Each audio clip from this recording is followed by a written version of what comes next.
Bienvenue dans cette grande matinale Silver Echo. C'est le deuxième numéro. L'idée est de faire chaque deuxième mardi du mois un rendez-vous distanciel en live avec des décideurs et des acteurs de la Silver Economy et des univers des seniors. Le quatrième invité est une personne qui m'épate, vous allez voir sur son développement, c'est Nicolas Chiquet, qui est le président fondateur de Life Plus, qui propose des solutions d'assistance et de télésuivi médical pour la prévention de la fragilité des plus de 65 ans. Bonjour Nicolas. Bonjour Frédéric, bonjour à tous. Peut-être te présenter si tu le souhaites, Nicolas Chiquet, qui est le fondateur. Et est-ce que tu peux aussi présenter Live Plus?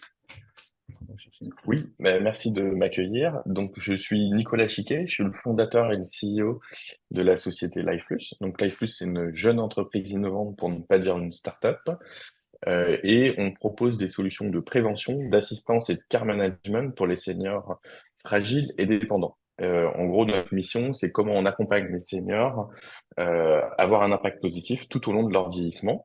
On équipe aussi bien des jeunes seniors en bonne santé avec des solutions de prévention que des seniors en unité protégée avec une solution qui va s'adapter au fur et à mesure du vieillissement. Aujourd'hui, on a trois solutions. On a une solution qui s'appelle Donacare, qui est une solution de prévention et d'assistance. Donc sur la partie prévention, on a un coach digital sur une montre connectée qui permet de pousser les personnes à faire plus d'activités, à les faire sortir de chez elles, à prévenir la fragilité, mais sans les mettre en danger d'un point de vue médical. Et cette partie-là a été co-développée avec des médecins qui sont spécialisés dans l'analyse de la marche pour les seniors. On a une deuxième brique qui est une brique d'assistance, où on va notamment détecter automatiquement les chutes. On détecte les errances aussi de façon personnalisée pour que chaque senior puisse déambuler librement si son état de santé le permet, et ainsi limiter la contention.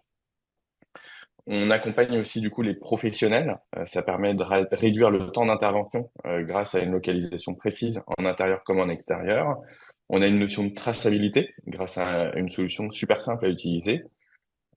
Et concrètement, Donacare, c'est une montre connectée, design, très discrète, simple à utiliser, qui a été co-conçue avec un panel de 30 seniors pendant 2 ans.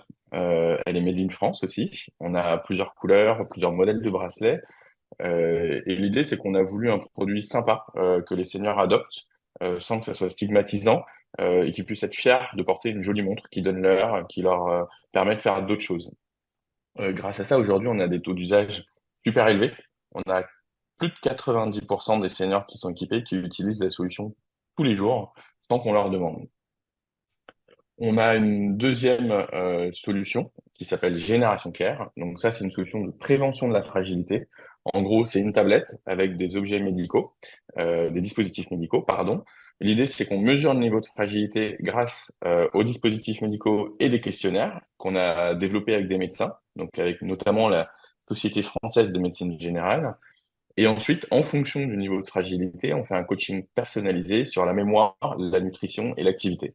Donc là, on pousse encore plus loin la prévention de la fragilisation. Et on a une troisième solution qui s'appelle Ange Gardien. C'est une solution de care management digital qui peut être vendue en marque propre ou en marque blanche. Et concrètement, c'est une tablette avec un agrégateur de services, donc services à domicile, mais aussi de loisirs et de services numériques, comme le lien familial, les photos, vidéos, les échanges avec la famille, mais aussi la partie santé, avec notamment la téléconsultation. Et donc, cette solution-là, elle est commercialisée auprès de partenaires qui, eux, vont l'intégrer dans leurs offres. Aujourd'hui, on équipe plus de 5000 seniors dans des établissements, donc que ce soit des résidences de services, des habitats partagés, des résidences autonomie ou des EHPAD. Notre solution, elle s'adapte à chaque typologie d'établissement, hein. On n'a pas les mêmes besoins en habitat partagé qu'en EHPAD. Et aujourd'hui, nous, on se voit comme une société qui fournit un ensemble de briques technologiques pour des partenaires de services. On se voit aussi comme complémentaire d'autres solutions avec lesquelles on peut s'intégrer, comme des solutions non portées, par exemple. On commercialise aujourd'hui en B2B via des distributeurs aussi, en France et à l'étranger. Euh, et on est aujourd'hui en train de regarder le marché du domicile. C'est un peu perçu comme le Graal par la majorité des jeunes entreprises, mais c'est beaucoup plus difficile à adresser. pour moi, ce marché-là, il se décompose en trois parties. Les jeunes seniors, donc 65, 75 ans, qui sont plutôt en bonne santé en général, qui se voient pas comme des seniors. Donc c'est un marché très difficile à adresser. Les 75-85, c'est les seniors fragiles. C'est le marché qui nous intéresse. C'est un marché sur lequel on peut vraiment travailler sur la prévention. Et donc, c'est celui-là qu'on souhaite adresser. Et puis les 85 plus, c'est la dépendance. Aujourd'hui, il y a pas mal d'offres sur ce sujet-là, avec notamment la téléassistance. Et aujourd'hui, on réfléchit à la construction d'une offre pour les seniors de 75 à 85 ans, orientée prévention, et on cherche des partenaires pour sa commercialisation, des partenaires qui ont des offres complémentaires.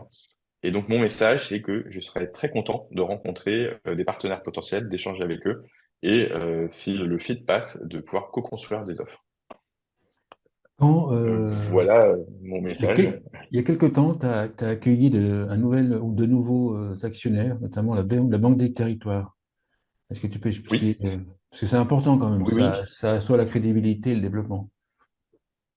Alors aujourd'hui, on est donc une jeune entreprise innovante, une start-up. On est une boîte de tech à la base.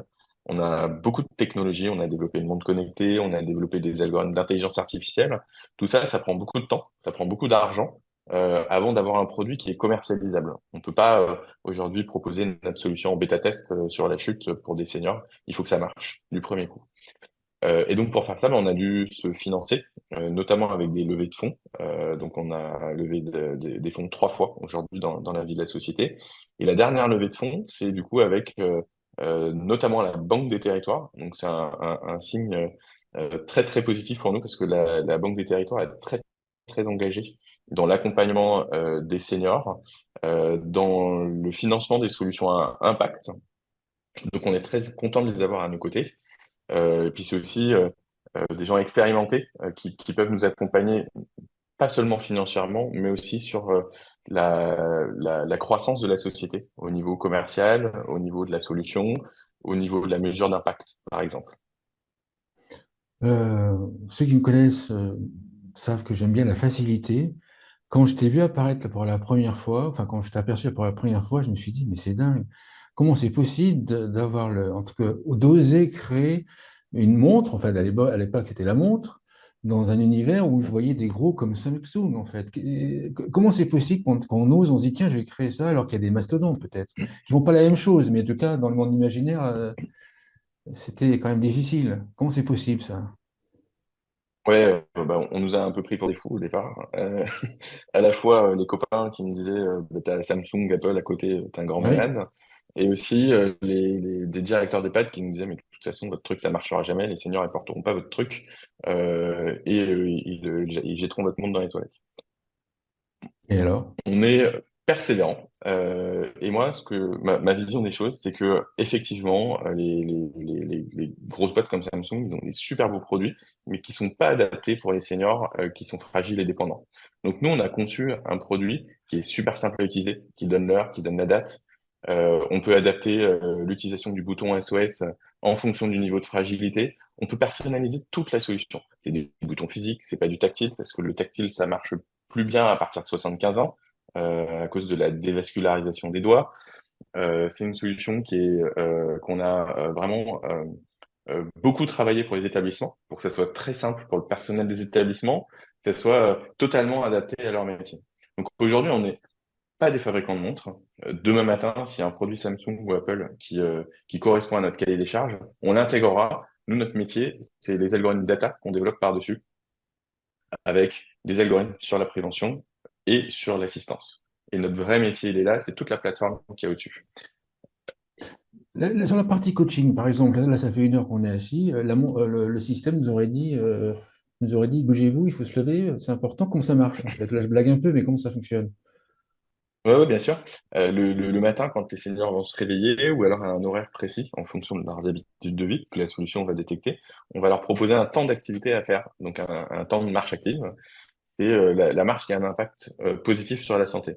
Et la solution, pendant la journée, elle va suivre cet objectif et le senior va pouvoir consulter où il en est de son objectif. Et la solution va prévenir aussi quand l'objectif est atteint. Donc ça, c'est la première chose. C'est un coach qui est sur la montre. Et on a aussi un compagnon digital qui est envoyé une fois par mois par email en PDF, avec un truc super simple à utiliser. Ça peut être aussi imprimé par les directeurs d'établissement si le senior donne son consentement. Et ça, c'est un aspect motivationnel supplémentaire. Alors, pour être honnête, quand on a mis en production cette solution pour la première fois avec des seniors, on s'est dit, on s'est demandé comment ça allait être perçu, quoi. Si les papis-mamies qu'on allait équiper, ils n'allaient pas nous prendre pour des jeunes qui essayaient de leur faire faire des choses qu'ils n'avaient pas envie de faire. Et puis Le des flics, résultat, et puis j'allais aujourd'hui, dire des flics aussi, hein. on a plus de 60% de seniors qui font plus d'activités grâce à la solution. Et ils sont super contents aujourd'hui, ça les motive. Aujourd'hui, quand on discute avec eux, parce qu'on a fait beaucoup de focus group, euh, euh, la, la, la, la santé et l'autonomie, c'est un sujet majeur pour eux, parce qu'ils ont très très peur de la dépendance et de l'entrée en institution, notamment en EHPAD. Et donc, la prévention, c'est quelque chose qu'ils prennent à cœur. Est-ce qu'il y a des questions pour Nicolas? Bon, Benoît a une question quand même, non? Oui, voilà. Justement, effectivement, merci Nicolas. Et bonjour Nicolas. Merci Frédéric, pardon, et bonjour Nicolas. Bonjour. Oui, moi, je vais juste revenir sur la prévention, parce que tu en parles, mais est-ce qu'il y a un changement lié à l'âge? C'est-à-dire qu'il y a davantage de personnes parce que un des freins en France qui est souvent évoqué, c'est qu'on n'est pas très adepte de la prévention. Est-ce que arrivé à un certain âge, tout d'un coup, on réalise effectivement que ben, il faut avoir un changement d'attitude, il faut davantage être axé sur la prévention et première question. Et deuxième question, est-ce que l'effet d'exemple des aînés, aujourd'hui on dit que beaucoup de jeunes retraités ont à charge leurs parents âgés, donc ils perçoivent évidemment le vieillissement auquel ils pourront être confrontés et la situation dans laquelle vivent leurs parents âgés. Est-ce que ça participe à un accroissement de la prise de conscience de la prévention? Oui, alors je note comme ça. Donc si je comprends bien, la première question c'est est-ce qu'il y a un âge de prise de conscience pour les seniors? Nous, notre retour, c'est qu'entre 65 et 75, alors c'est notre expérience hein, qui est pas forcément généralisable. Entre 65 et 75, les seniors, ils sont pas des seniors et donc ils veulent pas trop entendre parler de solutions pour la prévention. Ça veut pas dire qu'ils le font pas eux-mêmes avec des produits du marché ou en continuant le sport. On voit beaucoup de seniors qui sont en retraite super actifs, qui ont des agendas de ministres. À partir de 75 ans, ça commence à devenir un sujet, que les personnes commencent à devenir fragiles, et donc les événements de santé qui peuvent être multiples, bah, ça les amène à prendre conscience que l'autonomie, c'est un élément crucial bah, pour continuer à pouvoir s'occuper de leurs petits-enfants, de leur famille, et profiter de la vie au sens large. Le fait de s'occuper de leurs parents, tu as raison. Je pense que c'est un marqueur important, puisqu'ils se rendent compte. Moi, je vois ma mère avec feu ma grand-mère. Bah, elle s'est rendue compte que c'était la fin de vie, c'était un moment très difficile, que autant pour elle que pour sa maman, que pour sa famille. Et donc, je pense que ça lui a fait prendre conscience que bah, les années à venir, c'est important de faire de l'activité, de bien se nourrir, et puis de profiter de la vie, parce que le côté cognitif, le côté plaisir est super important aussi. Donc, tu as raison, je pense que le fait de s'occuper de ses parents, c'est un accélérateur sur ce sujet. C'est important ce que Nicolas vient de dire, parce qu'en fait, quand on regarde ceux qui participent, par exemple, à des ateliers de prévention chez les jeunes seniors, 90% ont été aidants. En fait, c'est exactement ce que l'a dit Nicolas. C'est qu'en fait, il y avait un profil, on va dire, naturellement orienté sur la prévention, mais il y a eu une prise de conscience due au décès du parent et ils veulent pas ça. Et ça crée un déclencheur. On voit que 90% des actions de prévention, enfin, si facilement ces gens-là. Très important. Il y a Euh, aussi un autre élément que je peux rajouter, c'est qu'aujourd'hui, on voit les grosses entreprises comme Apple, Google, Samsung, par exemple, comme des concurrents. Moi, je les vois comme des accélérateurs aussi sur ce marché-là. Ils ont prouvé que les dispositifs tels que les montres connectées, ça marchait, que ça d'accord. sauvait des vies, que ça permettait de faire de la prévention. Et pour moi, c'est ces gens-là qui ont éduqué le marché avec des très très gros moyens et qui ont permis l'adoption par les seniors de solutions qui sont adaptées pour eux comme la nôtre. Aujourd'hui, de temps en temps, on nous dit, ah, ben, c'est un peu comme la Samsung de ma fille ou la Apple de mon fils. Et donc, ça a normalisé, entre guillemets, cette technologie. Il y a encore quelques années, c'était un peu perçu encore comme un gadget, comme le truc de James Bond, mais vraiment, c'était pas encore adopté. Merci, merci Nicolas. À bientôt. Merci beaucoup. À bientôt.